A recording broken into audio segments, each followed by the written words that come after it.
Why the Cockney Rejects and why now? Oh, why now? I don't know. Why the Cockney Rejects? I met them about 10, 12 years ago, and I was running a music company, Look at His Music. We put out one of their records, and for reasons I'll explain briefly, we just became really good friends. I'd related instantly to Mick and Jeff. I'm sort of brought up in Southend, which is an offshoot of the East End, if anyone knows where that is. That's where all the East Enders would go to die or retire. And I just felt this sort of natural affinity of whatever they were about. They're the sort of the values that you see in the film. So my parents had similar upbringings.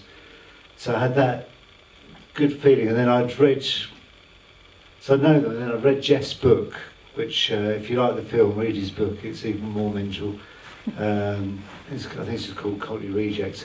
And I read that and I was just blown away. It was like a roller coaster of extreme excitement and extreme sort of terror, and thinking, oh, thank God that's not my life. And that's why then I made the film, sort of originally based on the book. So all those elements just kind of came crashing together. I certainly didn't do it for any financial reasons. But why now? I don't know. Why now the Rejects have got sort of bigger? I mean, the sad thing is, in the film, Tony, the bass player, died last year, very suddenly. But Vince, the original bass player, has rejoined. And I think the band will get bigger and bigger over the next 2 to 3 years. I think one of the things that's really lovely and interesting about the film is that it's very much the kind of the East End through the eyes of the Cockney Rejects, and I think one of the sort of hallmarks of the films that you make is certainly, you know, Oil City Confidential, I'm sure many of you have seen, Dr. Feelgood movie, is a real kind of, it's not just about a band, but there's a real kind of sense of place and the importance of place to that band and to the story and putting it in that context. Definitely. Well, Julian Temple made Oil City Confidential, and I asked him to make this film, and he said he didn't at the time didn't want to make a music film, another music film. So I said, well, I'm just going to nick all your ideas, and I sort of did. And I think we made them better. But what Julian would say, which was I think is really important, was he doesn't make films about music. He makes films about people that make music. So the stories behind it are a lot more important. And I've seen some documentaries that will be nameless, where you'll have Dave Grohl or Slash going on about some rock star going, oh, they're awesome, man. And to us, it was much more important to have, say, Jean in the film, the Rejects' mum. Now, when I met her, and she'd be telling me these stories, oh, I don't know why you're talking to me, I'm just boring. And it was like, no way, you're almost the most important person in the film. She was the catalyst, or well, whatever the word is, she gave birth to them, literally. And it was much more interesting to have someone like Gene and H, who was the roadie, who's now works on the M25 doing roadworks, to have Ron, the scrap metal merchant, because they were real people, and they've known them since all their lives, and that was. Also, there was a question for me. So I sort of, yeah, that's that. Well, I think also, you know, a thing that sort of comes across is very much it's a kind of real slice of social history and social commentary as well. And I suppose the Cockney Rejects are an interesting band to sort of to film in that way, because their songs are like social commentary, aren't they? They're very much kind of tied up with what they're going through and what they're seeing in their community. It's very much kind of at the heart of everything they do, isn't it? And yes, definitely, and I think they were one of the first bands to sing about, certainly to sing about violence, sing about football. No one had ever done that before, because that certainly was not trendy in the 70s. And to sing about real things on the street, and they say it in the film. I mean, I would, you know, maybe someone else was doing it at the time. I mean, the Sex Pistols had come out of the Clash, but it was a different thing. That was going, this is what we've done on the street, and we're going to put it in a song. I suppose that's also. I like punk. I like Sham. I got nicked over West Ham. It's very basic, but very lovable. And you know, the War on the Terraces, West Side Boys, which is about being on the terraces of West Ham. They're in painfully real songs. Yeah. And I mean, even, you know, the songs that they make that aren't about football, they're sort of anthemic in the sense that you can imagine them being chanted by a football crowd. It's very much kind of, that's just sort of what they do. But I think it's interesting as well that in the film they say, you know, punk had very much kind of supposedly died off by the time it was 79, wasn't it, that they kind of formed in started. 79, yes. And so I suppose when a lot of the kind of punk bands were sort of doing more post-punky, sort of new wavy things, maybe slightly arty things, there was obviously still a massive audience that wanted this sort of aggressive energy of punk, and I guess they took that forward, and you know, with that kind of, I suppose aggression is And the word, backwards, because it got closed down. right, Because it got so violent. right, So it was, from what I can remember at the time, it was always quite violent generally, but I suppose the Rejects took it up a notch because of the National Front, and then they got, well, as it says, they got closed down by Ken Livingstone. Literally banned them from playing any gig in London, so they couldn't. That sort of was the death knell to them. And this obviously was a really good opportunity, this film, was for them to state their case, because they really did get kind of stitched up, as we saw by, you know, by the documentary and then the sort of Associated Press, and they really kind of, you know, it was all too easy to maybe associate an Oi band with the NF, and of course that wasn't what they were about. And they were never an Oi band. They started it. Oi, their song Oi Oi Oi came out, I think it was, there's a journalist wrote a review of them. We think it was Charles Murray, but he denies it, so I asked him. The review was something like, the singer can't even speak, all he can say is oi, because Jeff would be going, oi, stop fighting, oi, oi. And then the review came out, all he can say is oi. So then they wrote the song Oi Oi Oi, and then Gary Bushell created the oi movement. I see. Which is what we didn't go into in the film, because we didn't feel it was sort of relevant to the Rejects story, although it then spurned all this stuff from particularly American bands like Rancid and Green Day. They were all inspired, they were intrigued by what Oi was, but no one really knew what Oi was. It was just Gary making it up. Then some quite dodgy right-wing groups that have got on it going, we're an Oi band, so it's a bit of white power going on. But the Rejects they just sort of invented the name, and it went on. Right. But then it became this thing which has now become street punk around the world, where, yeah, we want to be an Oi band. Sort of defined them. But I don't think they would even know what it is, because we didn't know what it was. Right. It wasn't really anything. And it certainly wasn't skinhead.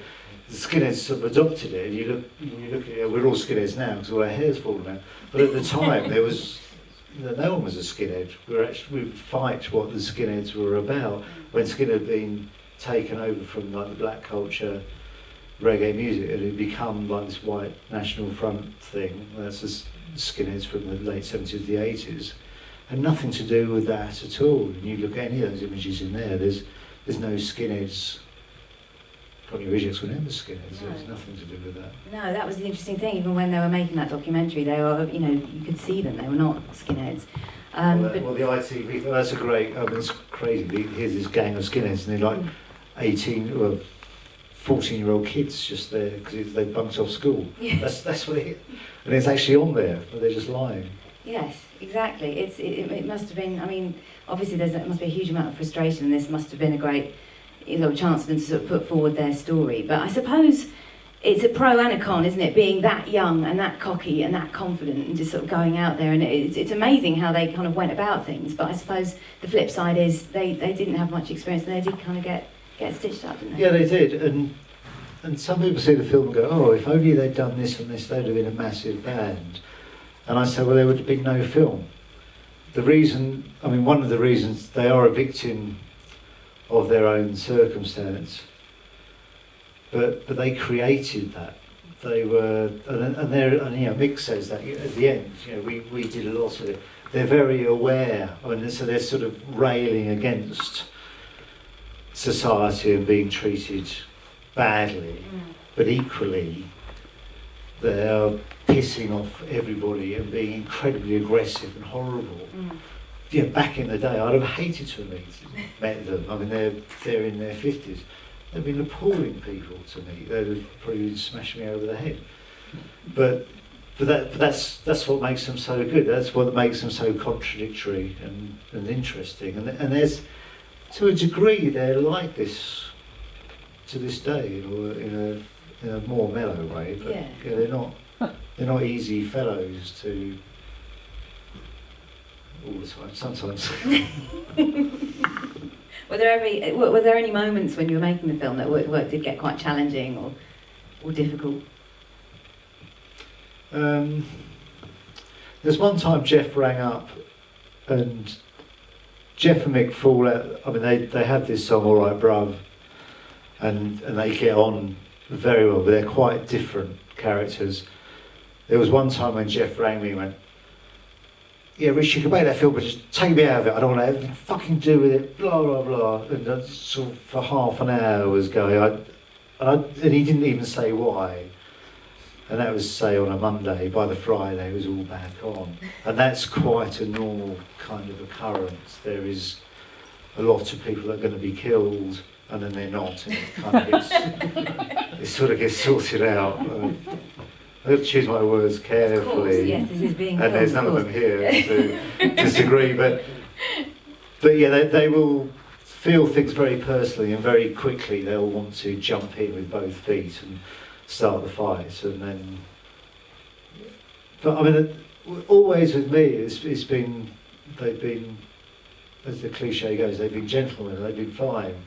And I think I operate in a different, I'm not from what they've done, so it's okay.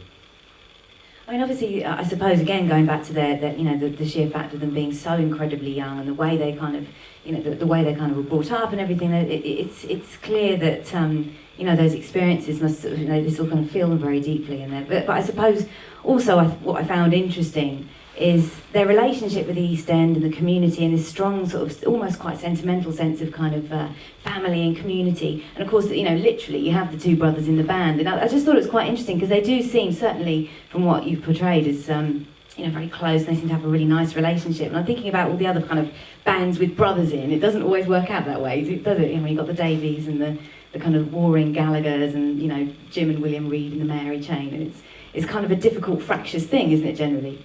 Well, yes. I tell you, they fucking hate the Gallaghers, because when Oasis started, they would come out like they were this band from the worst parts of Manchester. They were fighting all the time. If you ever met the Gallaghers, they're about 5'7", really thin. There's no fighting in them at all. And when they were coming up doing this whole thing of how tough they were, I think they got into a fight once with some German businessmen and got beaten up. And Jeff goes mental every time you hear about Liam or Noel Gallagher, because they were always portraying themselves as these tough people, and compared to the Rejects, they were like their children. Absolutely, but going back to your question, yeah, they are very close, but they do see the world in different. They live their lives in very different ways. Do you think that I'm sort of interested in the kind of the connection with the boxing and the football, and then the kind of the rock and roll. Those are sort of the three things, as they say, the three ways that you got out of the East End, was going down that, one of those routes, or maybe all of those routes at different times in your life. And do you think that the fact they were both so into boxing at a really early age as well, do you think that kind of related to the way they kind of, obviously it relates to the way they perform on stage, but the confidence and this almost sense of theatre, the kind of rock and roll theatre, they're used to performing, they're used to kind of putting on a show, because they did that in the ring? That's a good question. I actually don't know what the answer is. I don't know. I wish I'd asked it. I don't know. Yes, I mean, again, it says it in the film. I mean, Mick would try and knock anyone out and won every fight. Jeff was a good boxer, but wasn't that determined. Why he adopted the boxing on stage, the sparring, and how that even come about, I don't know. I don't know if that's I don't know if he was doing it back in the day. I kind of think he wasn't. I think that's something he's adopted in when the band reformed 16 years ago. So I don't know. I'll find out. It's almost like though when they go on. It's like an army, isn't it? It's like they're going in. You know, when they hit the stage, it's like they're going into a fight, but it's kind of like a positive thing. And Jeff will be getting ready before he goes on stage. He'll be jumping up and down and getting ready for that. Yes. But I suppose a lot of bands do it. They all have little rituals to go on. But no one stood there done the sparring, as far as I know. Yeah, it's very much his thing. He's obviously very, very protective of it as well. He's like, no one's going to take that. Yeah. That's my thing. I mean, one of the things that's really great as well is learning about the reach of the Cockney Rejects. I suppose, you know, when they first formed, I don't think anyone could have imagined that there'd be people in Brazil kind of coming out in their droves to the Cockney Rejects and kind of singing along with these songs, which are very East Endy and, you know, very much tied in with West Ham and that whole tradition. Well, and that's another sort of vague mystery of the film. In there, the main parts we did were in Barcelona, Marseille, and then on a South American trip, which was Sao Paulo, Buenos Aires and Santiago de Chile. And many a time I would ask the fans, the people there, and some of the most rabid ones jumping on the stage were in Chile, and one of the biggest ones was in Barcelona. Fantastic audiences. I would say, so what? You know, why do you like the Cockney Rejects? And they'd either look at me like I was mad, or they'd go, why not? Or they would just go like that. It was hard. You could never get anyone really to vocalise, explain fully what it was all about. And I sort of like that, because I don't really know why I like them so much. I mean, you couldn't say they're the most genius songs in the world, but it just brings this whole core, and it is so important. And down in South America, I mean, those people were just crazy. But I think they were just looking across, they're seeing the football violence, they're seeing the punk. They wanted something that related to them that might have been a bit street. It wasn't Johnny Rotten sneering and being superior. And you know, it says it in the film at the end that the kids come from all around, and you know, we are the people, the East End's everywhere, and that's, they, you know, if they were here now, they would be saying the same thing. It was, they're not rock stars, they're just normal people that want to relate to normal people, and they're interested to know what other people are doing.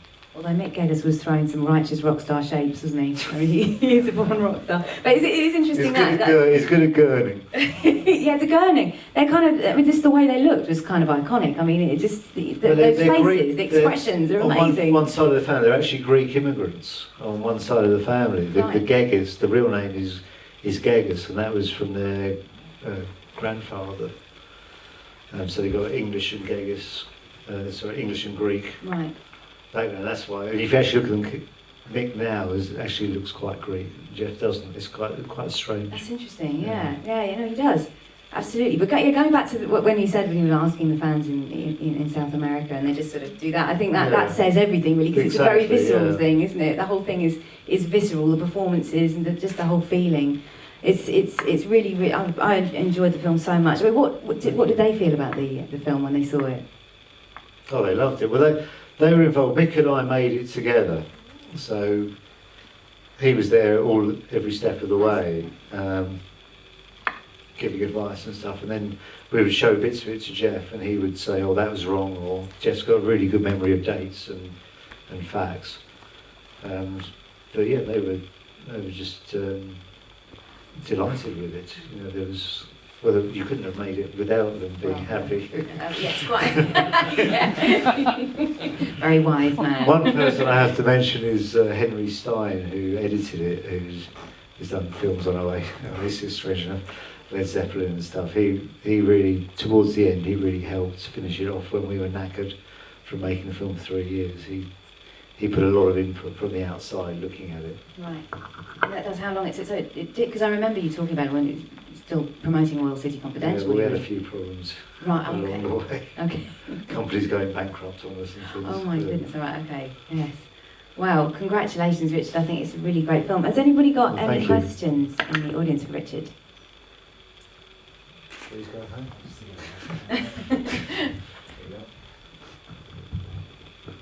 Firstly, I love the documentary. I'm a massive fan. I've got a Cockney Rejects tattoo. Saw them last weekend. Love the band, yeah. But quite a new fan though. I wasn't back there in the 70s or 80s. I just wondered. Was I. Was there anyone that you couldn't interview for the documentary? I don't know. Is Jimmy Percy? Sorry. Morrissey. Oh, okay, yeah. Is Jimmy Percy still? Jimmy Percy's around at the time. At the time, the band was sort of down on him. There was a lot of, oh, should we interview this person? They're like, oh no, fuck him, he's a wanker or whatever. There was a lot of that at times, and we didn't. Yeah, Jimmy just didn't come into the thing. Whilst he was instrumental, he's on the first single cover as almost like a band member. It just didn't really seem like we needed him in a way. It just felt like the story was being told by the band, and everyone thought he might be a little bit sour. I don't know if that's unfair to say, but yeah, that was it at the time. But Morrissey, we tried to approach, and he had been a great supporter of the band. Written the foreword in Jeff's book. He'd put them on the South Bank.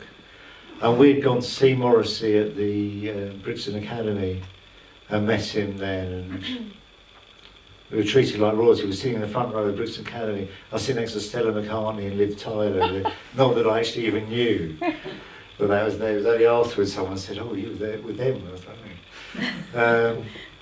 But yeah, no, he didn't respond to anything.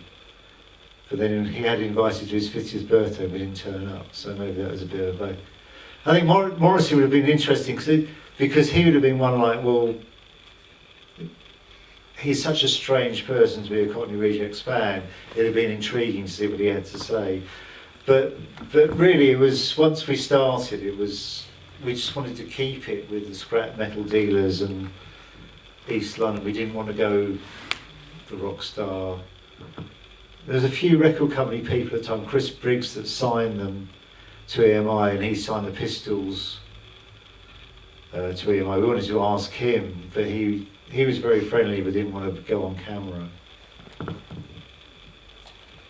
Yeah, no, I'm just trying to think now if there's anyone else we'd forgotten about. Probably I'll wake up in the middle of the night and go, oh Christ, yeah. Any other questions? Karen. They sometimes say that bad novels make good movies and vice versa. And I wondered, thinking about films like, say, the Anvil film or this one, and you said you're focusing on people's personalities more than, somebody noodling. A lot of people would say that maybe a band like Anvil or maybe a band like Cockney Rejects are loved by their fans, but not the most musically groundbreaking act. I mean, I agree. Do you think they're musically? I mean, what's your view of the secret of their music? Because to me, they seem like it's a great movie, but I don't hear anything amazing musically in the music. But what do you think is great about their music? When the Anvil film was being made, I was like, my God, who's going to go and see that? Anvil are rubbish, and they are rubbish, but the film's beautiful. Yeah. And humane and lovely. And like this film. And it's amazing. I think the Rejects are probably a bit better than Anvil. Okay. I think in 79 or 80 when the album came out, I was about 11 or 12, so I was always aware of the Rejects. I meet a lot of people back in the day who had the records back in the day, and that Greatest Hits Volume 1 and 2, which was what the names of the Rejects albums were, really lived with those people back in the day. And if you go to second-hand record shops, you virtually never see any Cockney Rejects records in there, which means they didn't sell any, or they're people who hold on to them. So to try and answer your question, I think Bad Man is a fantastic song. I think Oi Oi Oi is a really good song. West Side Boys, Power of the Glory, I think they're very powerful would I love them? Are they as good as the Rolling Stones or the Clash or something? No. But I think there's a place for them, and I think they definitely, as we were saying, influenced the likes of people like the West Coast Americans, particularly Rancid and bands like that. But I can understand. Whilst you wouldn't like them, we did the same thing. We were on Robert Elm's show and Matt Everett on BBC Six. And you're like, oh, whatever. We don't really like it. The story's amazing, but maybe just spend a bit more time listening to them. Right. Maybe it'll grow on you. Okay. And their latest song's called Goodbye Upton Park because the football ground's closing next month, and that's sort of Mad Queen type anthem. So I don't know. I'm not qualified to comment on how good they are or not. Anyone else? So too. That'll be it. Well, thank you very much for coming, and thank you, Richard, for showing us Well, your thank you, film. Zoe. Thank Yeah, you, pleasure. Duck and Roll and Sound Slow.